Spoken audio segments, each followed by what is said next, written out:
Hi everyone, and welcome to episode number 136 of the Karen Knits podcast. My name is Karen, and I'm coming to you from South Central Pennsylvania, where I live, where I work, where I knit and crochet, and get into all kinds of other crafting shenanigans. I'm so happy to have you here with me today. It is Saturday, November 19th, 2022, and it's a gorgeous day out there. It's cold. It's only in the upper 30s, a little bit of a breeze, and bright blue skies. A few little puffy white clouds out there. Gorgeous day out. It's sweater weather, people. I love it. So I'm so happy to have you here with me. If you have not yet subscribed, I would love it if you would subscribe to my little channel. It means the world to me. If you are a new viewer, thank you so much for checking me out and coming to visit. I hope you enjoy it here. If you're a returning viewer, thank you so much for coming back for another week to see what I've been up to and what kind of knitting progress and crafting progress I have made in the past little while. I'm so happy to have everyone here with me. So, I'm on my Thanksgiving break from work right now. I'm a happy girl. And I'm not sure if you've seen any of the Whip It Down Week videos. I've had three of them out now. And I'm going to be each day focusing on a different whip and making sure that all of my existing whips, which when I started my Whip It Down Week were 4. And I'd like to get that down. Some. It'd be really cool if I could finish 3 of them. I probably can't, but we'll try. So I have been doing quick little vlog style videos of that for the past couple days, and I will be continuing to do that for the next week and a little bit. So this week I actually have 2 finished objects to show you. Now, this is a weird one. A while back, I won a couple auctions on an online auction thing that runs in the general geographical area where I live. And they do these auctions where they clear out estates. And I've bid on a few here and there, and I've won a bunch of different auctions for different things over the past several years. Well, this one I had bought a lot of fabric, and there's a few other things in there that I was interested in as well. And I thought, with the fabric, maybe I'll do something with it myself, or maybe I'll relist it, or not relist it. I'll list it either on eBay or someplace, maybe Poshmark, or Etsy, and sell it. Now that I've seen the fabrics, it's not something I will work with. It's vintage fabric from probably the 1970s. It's that stretchy, polyestery, knit kind of fabric, and they're colors and styles that I'll never make any. I know I'll probably never make anything out of it. So I'm going to try to sell it. But anyway, unbeknownst to me, when I put the bid in, there was 2 or 4 skeins of yarn, a handful of other miscellaneous little bits and bobs, and there were 22 crocheted squares that had been made already. All the ends were tucked in, amazingly, and all that was left to do with them to complete it was just to sew all the squares together, put a little bit of a border on it. Bob's your uncle, it's done. So I looked through it, there's 22 little squares, and thought, that's not divisible nicely to make any kind of blanket.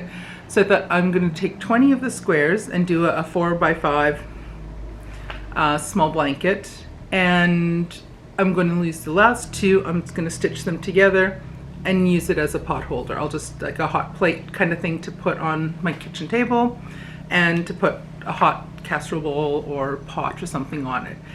If it gets destroyed, if it gets dirty and ugly, I don't care. It can go in through the wash and dryer. If it self-destructs, I don't care. So here's the little pot holder or hot pad. It's a little bit wonky. One of the squares was smaller than the other one. I guess the person who did this had tension issues with doing the crochet, but there it is. And I've actually crocheted this square myself before. It's a pretty little square. I can't remember the pattern. I'd have to hunt it down, but so I've got two squares that I just stitched together using a single crochet stitch all the way around. So US crochet terms, I did a single crochet all the way around. So that's one finished object, little pot holder or hot pad. So it's like a cream color, so it's probably going to get dirty and ugly looking pretty quickly, but I don't care. My other hot pads that I have on the table are ugly looking just from use. I don't care. They're functional. That's all that's important to me. So finished object number 1 and finished object number 2 is a little blankie. So it is 4 squares wide and 5 squares long. So it measures roughly 24 inches across and 32 inches long. So it might be a nice size for like a little crib blanket or a little car blanket for a little one that's in a car seat or something when they're traveling.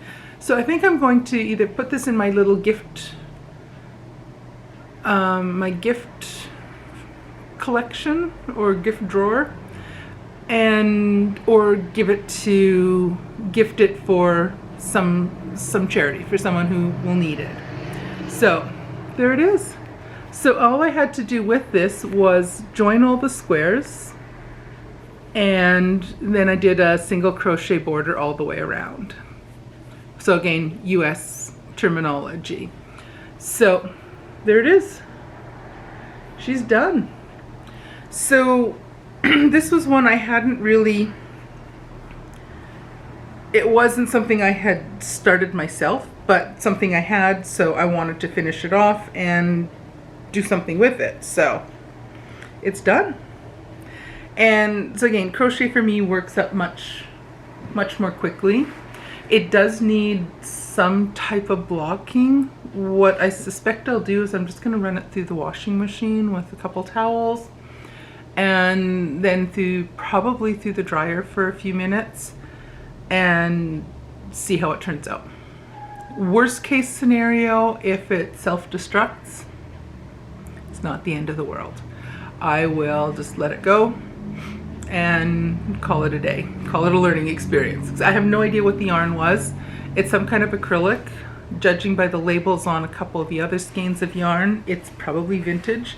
It did come in the same box as the fabric did, so it's probably yarn from the 70s. It definitely has a old style acrylic feel to it. I'll see how it is once it washes up. If it doesn't soften up, I might not use it as a gift or charity for anything. I might send it off to the Humane Society or some other pet shelter to use as a little blanket for animals. Who knows? I'll see. I will see what it looks like and what it feels like once it comes out of the wash and dry. So that's my finished object. And then this week also I have made progress, some of them just a teensy tiny bit of progress, on my other 3 works in progress. So those are the 3 I'm going to cycle through over the next week and change while I'm on my Thanksgiving break. So the first one that I made a little bit of progress on this week is my Rachel top. This is a pattern by Veronica Joby. I'll have the information down here. I cast this on a little while back, and I had not worked on it since about the 5th of October. So well over a month. Once the Westknits mystery shawl came out, my other whips got not tossed, but put to the wayside and did not see any love. So here is my Rachel top, and it's slowly but surely coming along. My progress is from this blue marker upwards. So basically, when I started this a couple days ago, I think I worked on this one on Thursday. Yes, I worked on this Thursday on my first full day of my Whip It Down week.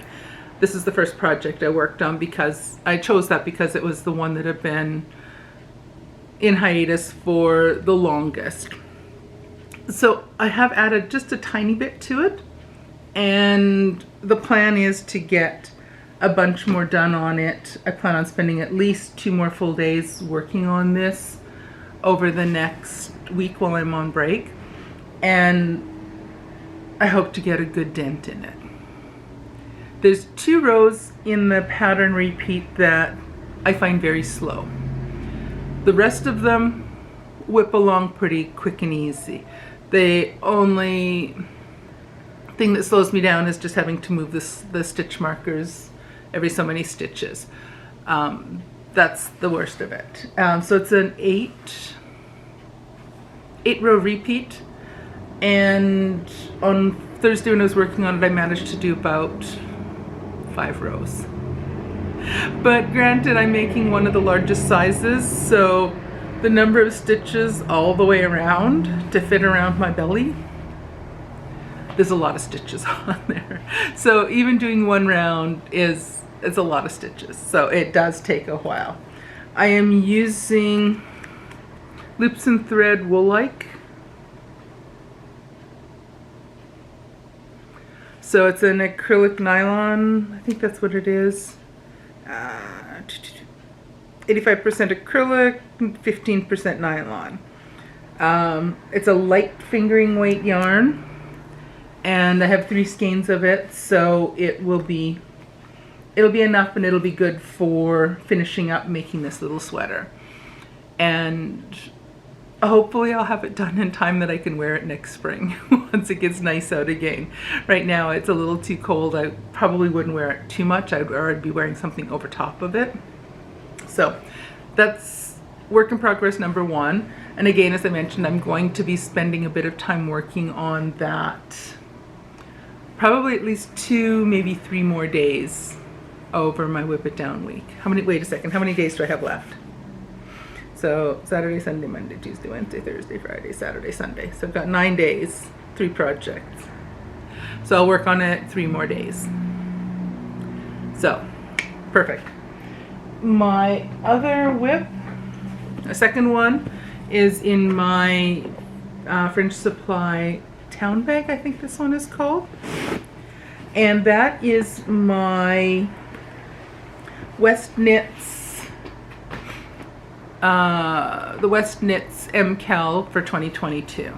Now I'm way behind on this. I'm not doing the spoiler alerts on this anymore because pretty much everyone who has seen this or who is working on this is done or farther along than I am or have seen the clues already.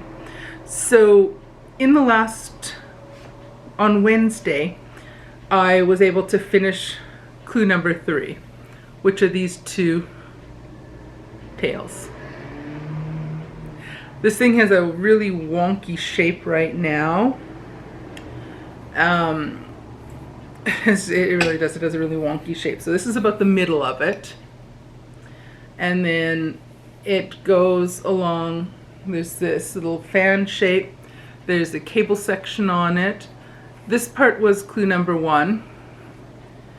This part was clue number 2. The fan, the teal and blue and the gray was clue number 2. And then clue number 3 is this long with hair on it. Of course, there's hair on everything. This long stretch. And it has a pretty little, let me put this down carefully. There's a really pretty little cable-y sort of design on it. And that just kind of serpentines all the way down the length of this. So the next clue is going to, clue 4, which is the last clue. It has a couple things in it. It's going to finally pick up these live stitches that are sitting on the stitch holder, and it's going to pick up and join along with the light blue, and it's basically just going to make a wedge that's going to go the entire length of this guy, if that makes any sense. And then there's other things you do in clue number 4. So clue number 3 is done. I think when I saw you last week I had the first one of these tails either done or almost done. And the first part of my Whip It Down week, on Wednesday, I finished up the second one. So those are completed, and now I'm ready to start clue number 4, which I'll probably work on this one on Monday. I'll take a look later today or tomorrow morning and see what it's like, whether I want to do this one tomorrow on Sunday, or I think what I'm going to do though on Sunday is work on my Rachel top again, because that one I'm familiar enough with the pattern. I don't have to spend a lot of time focusing on reading the pattern, and Sundays are a pretty busy day for me, so with church and Sunday school and all that kind of stuff. So that's my second whip.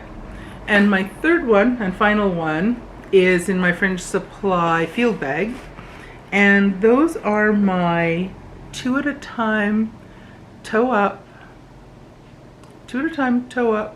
sort of shorty Christmas socks. I think I got all the names together. I am following a sort of recipe for that, which is the Mashup Magic Toe Up Socks by Zenia Lavi. Again, butchered that name, sorry. But I'm making decent progress on these. I haven't worked on these in a week or so, so it's good to pick them up again. But I'm coming along on the foot. I have about an inch, a little less than an inch to go on the foot, and then it's time to start doing the gusset increasing before I get to the heel turn and the heel flap. It uses a traditional heel flap and heel turn, the same kind of heel you would have in a top-down sock, but it's just going from toe up instead. So I'm almost at the point where I'm going to start doing the gusset increasing, and I'll continue doing that in the main color. Then I will do the heel turn and the heel flap in the contrast color. Then again, I'll switch back to the main color to go up the leg and go as long as I can with the amount of yarn I have. So this yarn is yarn I picked up at the Frederick, Maryland Fiber Fest about a month ago. And here's the label. So it's the Rising Tide Fiber Co. And it is on the Talbot fingering. Let me actually hold that a little better so you can read everything. The Talbot fingering yarn, and the yarn color is Tea Time Prep. And this was a really fun, and I'm going to be looking for others that make yarn kits, sock set kits in the same style as this. And what I want to or what I really like about this is that the main color is a 50-gram skein and the contrast 20 grams. So for a sort of shorty sock for me, which is my, in all honesty, is my preferred sock length or sock size, sock length, is a 50-gram skein with a contrasting toe heel and cuff. 50 grams plus the 20 grams is perfect, absolutely perfect.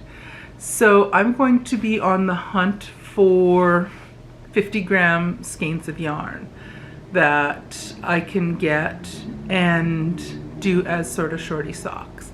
Once I have the lengths figured out and know roughly how long I have to go and the number of rows I have, I can switch over probably in future ones and do them top down. Because it's just, for me, top down is more comfortable because it's what I'm used to doing more frequently. I started doing top down socks, and I started making socks using top down patterns, and probably 95% of the socks I've knit have been top down for whatever reason. And there's less thinking that has to go into it, especially if I'm doing a basic vanilla sock, which I enjoy a basic mindless vanilla sock. I love the fit and the feel of wearing them, and I enjoy making them. Nice and plain and boring, and I love it. So once I finish this pair, I will have a good feel for how much yarn, how far the yarn goes. And I'll start doing more of them top down, doing a sort of shorty design with the contrasting cuffs, heels, and toes. And they're fun. I like the contrasting stuff. And I do prefer when it comes to socks, I prefer a heel flap and I don't want to say traditional, that's probably the wrong word.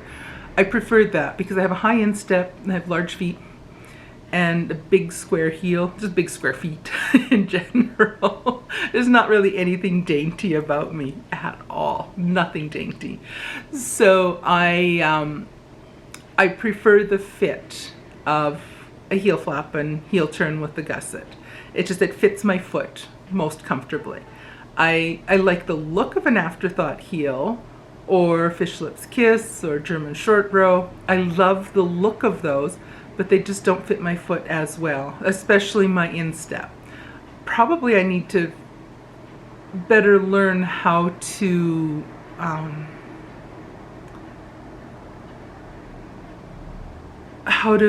adjust them to fit a high instep. I know there's ways to do that. I just haven't figured it out. So maybe in the new year what I should do is play around and experiment with that and figure out the adjustments I need to do that for my own foot size and shape. So that's on my list of things I want to work on and learn to do this year, or this upcoming year. And the other way I prefer those types of heels is that it looks, in my opinion, it looks so much nicer with that kind of heel when you're using a self-striping yarn. And it doesn't break up the length of each color band, where doing the heel flap with the gusset decreasing, you're going to have through that part of the sock the length or the width of each band of color changes as you come through the heel flap, or as you come through the part where you're doing the gusset decreasing or increasing if you're doing toe up. And it just makes some of those bands a lot skinnier than farther down the foot and higher up the leg. So I like the afterthought heel kind of shape and look for keeping those bands of color the same. So I think I do need, because I love self-striping socks. And like the Knit Picks Felice, I love that yarn, or any kind of self-striping yarn. I love, love, love those. So I gotta figure these things out. If any of you have ideas and suggestions of videos and patterns and information on how to make a deeper heel turn thing. What's that? I don't even know see, this is why I can't even search this very easily, because I can't even think of the words for it. So anyway, there's no hope for me, guys. Anyway, so if you have suggestions for how to modify a pair of socks for a high instep using other short row techniques, whether it's fish lips, I've never done a fish lips kiss heel. That might work perfectly well. I bought the pattern ages ago. I've never used it. Never tried it yet. Maybe that should be on my 2023 list of things I want to accomplish, is learn how to do a fish lips kiss heel and see how it fits my foot. That's an idea. So anyway, on that note, I should get going. We are heading out for, we're taking part in the Christmas holiday parade going through town later. Our church is doing that. So we need to head down to the church shortly and make sure everything's all set and organized. We need to be in position and formation for the parade in about 2.5 hours at the absolute longest. So the parade doesn't start till this afternoon. I might not get the editing on this done in time to get the post up until tonight. We'll see. But I might not have time to get the editing done before we have to head out to the church. There's not much that I have to do. The hubby's going to be, he has things he has to get done as being the pastor of the church, so there's things he has to get done before we can head out for the parade. So I'm taking my socks with me. That's my project I'm working on today. So I will take my socks with me and work on those while he's getting the few last minute things ready for the parade and ready for Sunday morning as well. Alrighty, so for real this time I'm going to stop talking and let you go, and I will see you guys again for a regular podcast next week. But I'll see you every day if you care to join in on those. I'll see you every day for the next week on my Whip It Down Week vlog style things. Alrighty, take care everyone, and I'll see you soon. Bye.